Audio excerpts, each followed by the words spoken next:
ಇಂದಿನ ಲೆಕ್ಕದಲ್ಲಿ ನಾವೇನು ಮಾಡಿದ್ವಿ, ವರ್ಜಿಸುವ ವಿಧಾನದಿಂದ ಮತ್ತು ಆದೇಶಿಸುವ ವಿಧಾನದ ಮೂಲಕ ಉತ್ತರವನ್ನು ಕಂಡುಹಿಡಿದ್ವಿ. ಎಕ್ಸ್ ಅಂಶ ಮತ್ತು ವೈ ಅಂಶಗಳನ್ನು ಬೆಲೆನ ನಾವು ಕಂಡುಹಿಡಿದ್ವಿ. ಈಗ ನಾವು ಆದೇಶ ವಿಧಾನದ ಮೂಲಕನೇ ನಾವು ಯಾವ ರೀತಿಯಾಗಿ ನಾವು ಚರಾಕ್ಷರಗಳ ಬೆಲೆಯನ್ನು ಕಂಡುಹಿಡಿಬೋದು ಅನ್ನೋದನ್ನು ನಾವೀಗ ಈ ಲೆಕ್ಕದ ಮೂಲಕ ನಾವು ನೋಡೋಣ. ಯಾವುದದು ಮೊದಲನೇ ಲೆಕ್ಕ. ಈ ಲೆಕ್ಕ ಯಾವ ರೀತಿ ಇದೆ ಅಂತಂದರೆ 3x + 4y = 10, 2x - 2y = 2. ಈ ಎರಡು ರೇಖಾತ್ಮಕ ಸಮೀಕರಣಗಳಿಗೆ ನಾವು ಈ ಒಂದು ಚರಾಕ್ಷರಗಳ ಬೆಲೆಯನ್ನು ಆದೇಶಿಸುವ ವಿಧಾನದ ಮೂಲಕ ನಾವು ಕಂಡುಹಿಡಿಯೋದು ಹೇಗೆ ಅಂತ ತಿಳ್ಕೊಳ್ಳೋಣ. ನಾವು ನಮಗೆ ಯಾವುದಾದ್ರು ಒಂದು ಸಮೀಕರಣವನ್ನು, ನಮ್ಗೆ ಇಷ್ಟ ಬಂದಂಥ ಸಮೀಕರಣವನ್ನು ತೆಗೆದುಕೊಳ್ಳೋಣ. ಇದನ್ನು ಸಮೀಕರಣ 1 ಅಂತ ತಗೊಳ್ಳೋಣ, ಇದನ್ನು ಸಮೀಕರಣ 2 ಅಂತ ತಗೊಳ್ಳೋಣ. ಸಮೀಕರಣ 1ಅನ್ನು ಫಸ್ಟಿಗೆ ತೆಗೆದುಕೊಳ್ಳೋಣ. ಸಮೀಕರಣ 1ರಲ್ಲಿ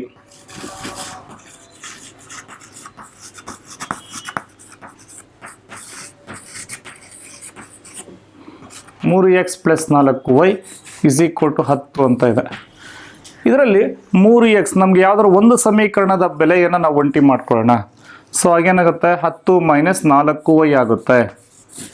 ಏನಾಗಿದೆ ನೋಡಿ, 3xನ್ನು ನಾನು ಒಂಟಿ ಮಾಡಿಕೊಂಡು ಈ 4yನ್ನು ವರ್ಗಾಂತರ ಮಾಡಿದೆ ಅಥವಾ ವರ್ಗಾವಣೆ ಮಾಡಿದೆ ಅಥವಾ ಪಕ್ಷಾಂತರ ಮಾಡಿದೆ. ಪಕ್ಷಾಂತರ ಮಾಡಿದಾಗ ಆ 4yನ ಬೆಲೆಯ ಚಿಹ್ನೆ ಬದಲಾವಣೆ ಆಯಿತು. 10 ಮೊದಲೇ ಇತ್ತು, ಈ ಈಕ್ವಲ್ಸಿಂದ ಹೊರಗಡೆ ಹೋದಾಗ ಪ್ಲಸ್ ಇದ್ದಿದ್ದು ಮೈನಸ್ ಆಯಿತು.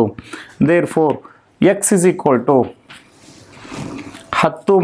- 4y / 3. ಛೇದದಲ್ಲಿ ಏನು ಇಲ್ಲ ಅಂದರೆ 1 ಇರುತ್ತೆ. ಸೊ 3ಅನ್ನು 1ರಿಂದ ಓರೆ ಗುಣಾಕಾರ ಮಾಡಿದಾಗ 3 × 3 ಆಗುತ್ತೆ. ಸೊ ಈಗ ಎಕ್ಸ್ನ ಒಂದು ಬೆಲೆ ಏನಾಯಿತು, 10 - 4y / 3 ಬಂತು. ಇದನ್ನು ನಾವೇನು ಮಾಡೋಣ, ಈ ಒಂದು ಎಕ್ಸ್ ಒಂದು ಚರಾಕ್ಷರದ ಅಂಶ ಗೊತ್ತಾಗಿದೆ. ಇದನ್ನು ನಾವು ಈ ಒಂದು ಚರಾಕ್ಷರದ ಬೆಲೆಯನ್ನು ನಾವೇನು ಮಾಡೋಣ, ಯಾವುದಾದ್ರು ಒಂದು ಸಮೀಕರಣದಲ್ಲಿ ಎರಡನೇ ಸಮೀಕರಣದಿಂದ ನಾವು ಏನು ಮಾಡೋಣ, ಆದೇಶಿಸೋಣ. ನೋಡಿ ಆದೇಶಿಸ್ತಾ ಇದ್ದೀನಿ. ಸೊ ಈಗೇನು ಮಾಡಬೇಕು, ಸಮೀಕರಣ 2ರಲ್ಲಿ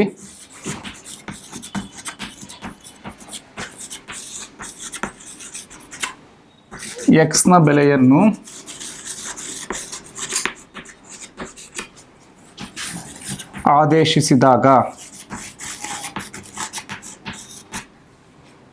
ಆದೇಶಿಸಿದಾಗ ಸಮೀಕರಣ 2 ಏನಿದೆ, ಇಲ್ಲಿದೆ 2x - 2y = 2 ಅಂತ. ಸೊ 2ನ್ನು ನಾವು ಬೇಕಾದ್ರೆ ಇದನ್ನು ಎಲಿಮಿನೇಟ್ ಮಾಡ್ಕೊಬೋದು ಇಲ್ಲಿ. ಸೊ ಇದನ್ನು whole thing will be divided by 2 ಅಂತ ನಾವು ಮೊದಲು ಮಾಡ್ಕೊಬೋದು, ಇಲ್ಲಾದರೂ ಮಾಡ್ಕೊಬೋದು. ಸೊ ಹಾಗೇನಾಗುತ್ತೆ, x - y = 1 ಅಂತ ಬರುತ್ತೆ. 2ರಿಂದ ಆ ಪೂರ್ತಿ ಸಮೀಕರಣವನ್ನು ಭಾಗಿಸಿದಾಗ x - y = 1 ಅಂತ ಬಂತು. ಈಗೇನು ಮಾಡೋಣ, ಸೊ ಎಕ್ಸ್ ಬೆಲೆಯನ್ನು ನಾವು ಇದರಲ್ಲಿ ಆದೇಶಿಸೋಣ. ಎಕ್ಸ್ನ ಬೆಲೆ ಎಷ್ಟಿದೆ, ಎಕ್ಸ್ ಇರೋ ಕಡೆ 10 - 4y / 3 ಮೈನಸ್ ಇಲ್ಲಿ ಮೈನಸ್ ಇದೆ, ಮೈನಸ್ ಆಗ್ತದೆ. y ಬೆಲೆ ಗೊತ್ತಿಲ್ಲ ನಮ್ಗೆ, ಹಾಗೆ ಇಟ್ಕೊಳ್ಳೋಣ. = 1. ಈಗೇನಾಗುತ್ತೆ, ಇಲ್ಲಿ 3 ಇದೆ, ಇಲ್ಲಿ ಛೇದದಲ್ಲಿ ಏನೂ ಇಲ್ಲ ಅಂದರೆ 1 ಇದೆ. ಸೊ 3 ಮತ್ತು 1ಕ್ಕೆ ಲಾಸಹ ಎಷ್ಟು, 3. ಸೊ 3ರಿಂದ 3ಅನ್ನು ಭಾಗಿಸಿದಾಗ 1 ವರ್ತಿ ಹೋಗುತ್ತೆ. 1ಅನ್ನು ಅಂಶಕ್ಕೆ ಗುಣಿಸಿದಾಗ 10 - 4y ಹಾಗೆ ಉಳಿಯುತ್ತೆ. ಮೈನಸ್ 1ರಿಂದ 3ಅನ್ನು ಭಾಗಿಸ್ತಾ 3 ಉತ್ತರ ಬರುತ್ತೆ. 3ಅನ್ನು ಅಂಶಕ್ಕೆ ಗುಣಿಸಿದಾಗ 3y ಆಗುತ್ತೆ, = 1 ಆಗುತ್ತೆ. ಈಗ ಎಷ್ಟಾಯಿತು, 10 - ಇವೆರಡು ಸಜಾತಿಯ ಅಂಶಗಳಾಗಿರೋದ್ರಿಂದ ಇವೆರಡನ್ನ ಕೂಡೋಣ. -4y - 3y ಅಂತಂದಾಗ -7y / 3 ಆಗುತ್ತೆ, = 1 ಆಗುತ್ತೆ. ಸೊ ನೆಕ್ಸ್ಟ್ ಸ್ಟೆಪ್ಪಲ್ಲಿ ಏನು ಮಾಡ್ಬೋದು, ನೆಕ್ಸ್ಟ್ ಸ್ಟೆಪ್ಪಲ್ಲಿ ಸೊ ಇಲ್ಲೇನಾಗುತ್ತೆ, ಇಲ್ಲಿ 3ಅನ್ನು ಓರೆ ಗುಣಾಕಾರ ಮಾಡೋಣ. 10 - 7y = 3 × 3. ಸೊ ಈಗೇನಾಗುತ್ತೆ, ಈಗ 7y ನಮ್ಗೆ ಬೇಕಾಗಿರೋಂಥ ಅಂಶ y ಬೇಕಾಗಿರೋದು. 7yಯನ್ನು ಹೀಗೆ ಇಟ್ಕೊಳ್ಳೋಣ. ಈ 10ಅನ್ನು ವರ್ಗಾವಣೆ ಮಾಡೋಣ. 3 - 10. ಸೊ ಈಗೇನಾಗುತ್ತೆ, -7y = 3ರಲ್ಲಿ 10ಅನ್ನು ಕಳೆದ್ರೆ -7.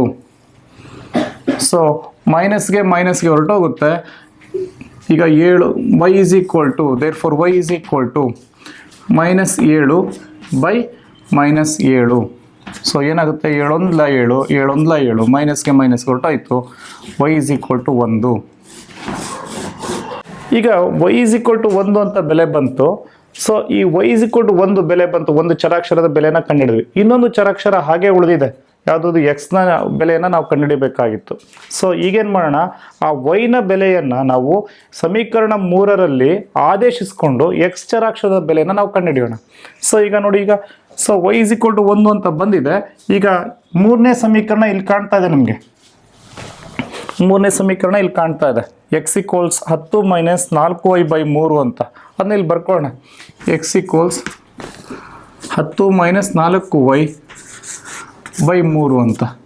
ಸೊ ಈಗ x = 10 - 4 ಇಂಟು y ಅಂತಂದರೆ ಈಗ ಒಂದಿದೆ, ಸೊ /3. 10ರಲ್ಲಿ 10 - 4 1 4/3. ಸೊ 10ರಲ್ಲಿ 4 ಹೋದರೆ 6/3, 3 1 3 2. ಸೊ x = 2 ನೋಡಿ, x = 2. ಹೀಗೆ ಚರಾಕ್ಷರಗಳ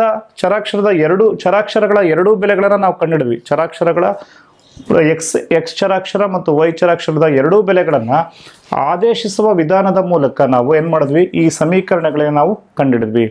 ಇದನ್ನು ನಾವು ಕಂಡುಹಿಡಿದ ನಂತರ ನಾವೇನು ಮಾಡ್ಬೋದು, ತಾಳೆಯನ್ನು ಸಹ ನೋಡ್ಬೋದು. ಯಾವ್ದಾರ ಒಂದು ಸಮೀಕರಣ ತೆಗೆದುಕೊಂಡು ಈಕ್ವೇಷನ್ 1 ಅಥವಾ ಈಕ್ವೇಷನ್ 2 ಅಂದರೆ ಸಮೀಕರಣ 1 ಅಥವಾ ಸಮೀಕರಣ 2 ಯಾವ್ದಾರ ಒಂದೆರಡರಲ್ಲಿ ಯಾವ್ದಾರ ಒಂದು ಸಮೀಕರಣವನ್ನು ತೆಗೆದುಕೊಂಡು ಆ ಎರಡೂ ಬೆಲೆಗಳನ್ನು ನಾವು ಆದೇಶಿಸಿದಾಗ ಬಲಭಾಗದ ಒಂದು ಉತ್ತರ, ಎಡಭಾಗದ ಉತ್ತರ ಎರಡು ಸಹ ಸಮ ಬರುತ್ತೆ.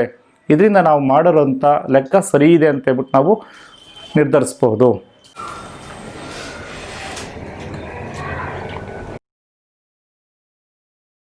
For more educational videos, please subscribe to Xtream channel. Xtream channel.